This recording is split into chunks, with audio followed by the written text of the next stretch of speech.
বসে আছো? আগামীকাল আমার জন্মদিন থেকে তুমি কি আমাকে কেক বেনে দিবা ওভেনে? সেজন্য বসে আছো, ওভেনটা এখনই দখল করে আসো। হ্যাঁ তো না, আমার তো না। তুমি এখন বসে আছো কেন? তুমি কি আমাকে কেক বানাই দিবা? ওভেনে কি তুমি কি পাউরুটি বিস্কুট বানাবা? হ্যাঁ, কথা বলো। টোনা,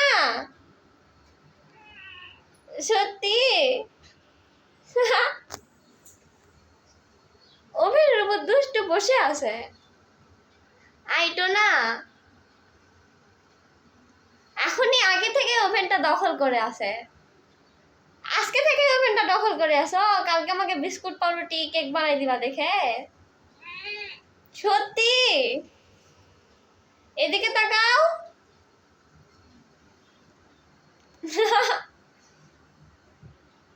আচ্ছা ঠিক আছে, তাহলে তুই ওভেনটা দখল করেই থাক। ঠিক আছে।